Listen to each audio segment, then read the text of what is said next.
Afternoon, dear students. Today we will discuss in 12th class political science subject India and United Nations. As India, it has played an important role always in the United Nations and also in international affairs. And India always supported the reconstruction of the UN on several grounds, as it believes that a strengthening and revitalized UN is desirable in the changing world. India also supports an enhanced role for the UN in promoting development and cooperation among states. India also believes that development should be central to the UN's agenda, as it is a vital precondition for the maintenance of international peace and security. One of the India's major concerns has been the composition of the Security Council, as the Security Council may be described as a small executive body of the United Nations.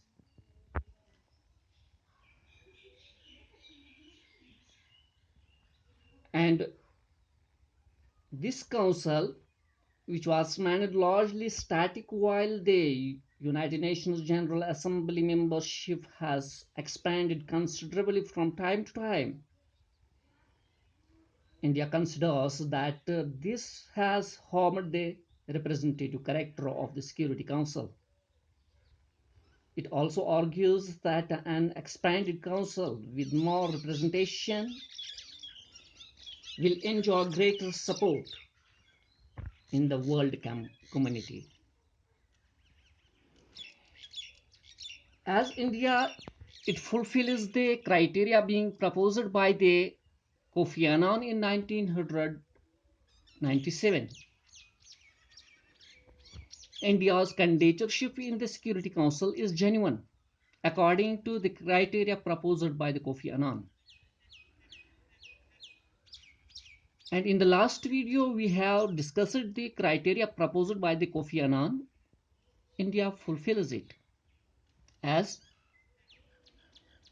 India is a major economic power. India is the major economic power in the South Asia after the China. It is the largest economy in this China. In the South Asia after China. So it deserves to become the member of the Security Council. And also it fulfills the another criteria, that is India is a major military power. So far as the military strength of India is concerned, in Asia it is the second largest military power after China, having the more than 10 lakh troopers and having the both conventional as well as the nuclear weapons. Thus India is also known as the nuclear weapon state. Hence we can say the India, it is desirable or it deserves to have the membership in the Security Council so far as the criteria proposed by the Kofi Annan is concerned. And third one criteria which India fulfills is the regular contributor to the UN budget. India regularly contributes towards the UN budget, as the United Nations carry out its functions throughout the world, and this money comes from the donations from different countries. Though the US is the largest distributor, but also India regularly contributes towards the United Nations budget. And also India fulfills the another criteria, that is, India is a big nation in terms of population. As all of us know, India is the second largest populous country in the world, having 137 crore people. 137 crore and 92 lakhs people living in India. Though the population for a country on the one hand is the liability and on the other hand is the strength. Therefore, we can say the criteria which is proposed by the Kofi Annan, India fulfills this criteria also. And next one criteria which was proposed, the country should be democratic and it should respect the human rights. So far as India is concerned, it is the largest democracy in the world. In most of the countries in the world, they have adopted the democratic system of government, but Indian democracy, it is 5 times bigger than the US democracy, and no any democracy is as large as Indian democracy is in the world. And also India's role in international affairs. India plays a pivotal role right from the beginning in the international affairs. For example, the Suez Canal issue was resolved only because of the meditation of the India. And India has signed the hundreds of the disarmament agreements. Not only this, but also India opposed the non-proliferation of nuclear weapons. Thus, we can say India has played an important role and is playing an important role in the international affairs. And why then India is not getting the membership? If it fulfills all the criteria being proposed, why then India is not getting the membership in the Security Council? What are the problems in the way of India to become the members of the United Nations Security Council? Or what are the hurdles in the way? India is not getting the membership in the Security Council despite India's wish to be the permanent veto yielding member of the UN.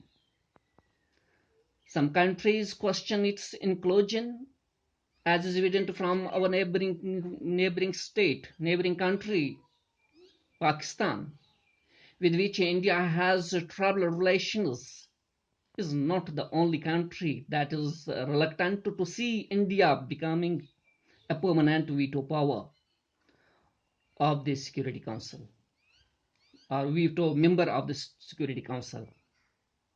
Some other countries, for instance, are concerned about India's nuclear weapons capabilities. Others think that its difficulties with Pakistan will make India ineffective as a permanent member. Though India made many efforts, India has not left any stone unturned to become the member of Security Council. It has created the G4, means India, Brazil, Germany, and Japan, in order to get the support at large to become the member of the Security Council. But at the same time, another group emerged which opposed India's aspirations. This group was known as Coffee Club. This Coffee Club, it was led by Pakistan and Italy, comprising of 40 members out of 193 members of the UN. Therefore, we can say This opposite group was supported by the 40 countries, though the G4 countries, they were also supported by the many countries. And on some occasions, China was also in favor of India to get the membership in the Security Council. Not only China, but also the Russia.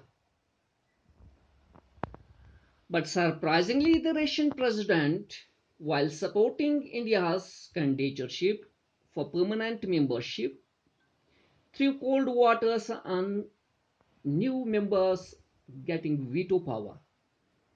He, Russia was in favor of getting permanent membership of India, but not the veto power.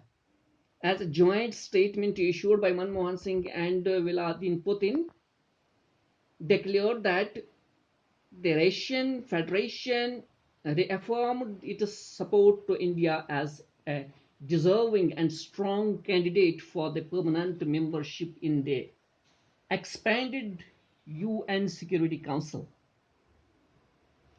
However, in a press conference in New Delhi, President Putin asserted if tools like veto power were diluted, the UN would lose its weight and would become into some kind of a discussion club. Therefore, in this way, we can say the Russia was happy for the India's candidature to get the permanent membership, but at the same time was not in favor of its veto power. And the other countries, they too were against the India's membership, as is evident from there were some countries who felt that South Africa and South America must be represented in any expansion of the permanent membership, since those are the only continents not to have representation in the present structure. They argued if India is given this membership in the Security Council, prior to India's membership, the South Africa and South America, which are without the membership, which are not representing in the Security Council, they must get first the membership, and also Japan tried its level best to get the membership. And on the other hand, the other hurdle which came into the way of the India to become the member of the Security Council, that is the human rights violation. Human rights violation in the northeastern states, and also the human rights violation in the Jammu and Kashmir, and also human rights violation in the form of autocracies against the Dalits. And more recently, India has lost its international reputation. So when it has lost its international reputation, and it is nowadays lacking the support from the USA, it is lacking from the support from other developed nations to get the membership in the Security Council. And also, what is the importance and what is the present scenario of this United Nations in a single or in a unipolar world? Let's see. UN in unipolar world. Among the concerns about the reform and restructuring of the UN has been the hope of some countries that changes could help the UN to cope better with a unipolar world in which the US was the most powerful country without any serious rivals. But the question arises, can the UN serve as a balance against the US dominance? Can it help maintain a dialogue between the rest of the world and the US and prevent America from doing whatsoever it is doing or whatsoever it wants to do? Let's see. US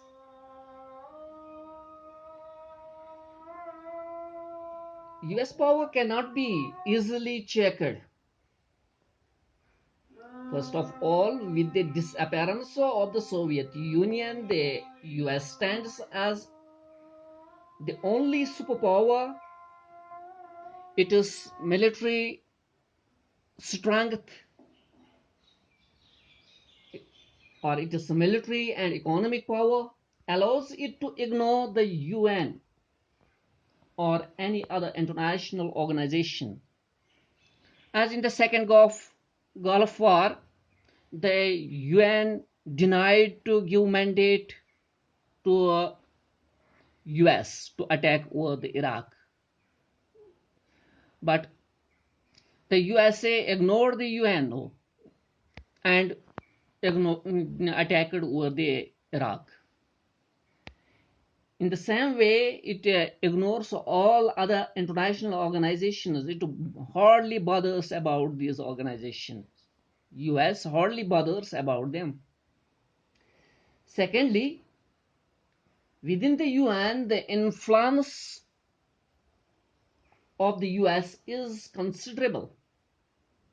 As the single largest contributor to the UN, the US has unmatched financial power. The fact that the UN is physically located within the US territory gives Washington additional source of influence.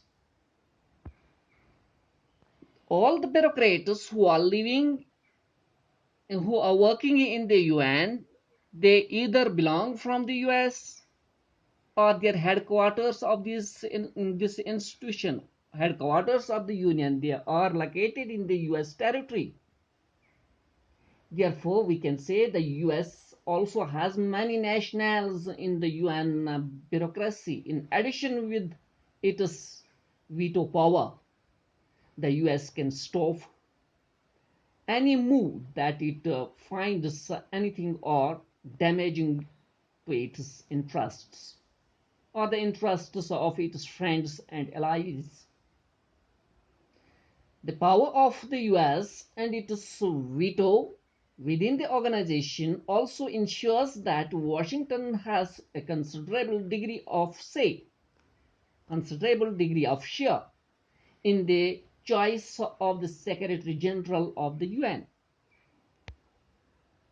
The US can and does use this power to split the rest of the world and to reduce opposition to its policies.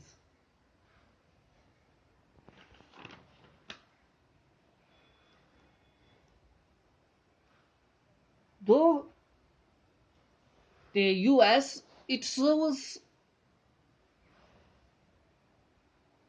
a platform for whole world where the members of the globe, they discuss their issues and they try to modify the policies of USA. Because of this platform where 193 countries assemble and discuss the issues, both regional as well as the international issues of their own interests are the issues for the which are concerned to the whole globe. For example, global poverty, terrorism, health epidemics, etc. These issues, international or regional issues, they are discussed in the UNO and the policies of the US, they are forced to be modified.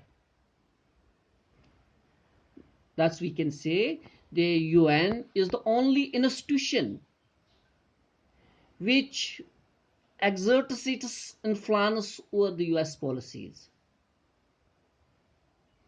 Though US has the full control or full influence over the UN, but at the same time the UN, it serves the whole world by providing this platform to discuss their problems. And this was regarding the India and the UN, and UN in the unipolar world.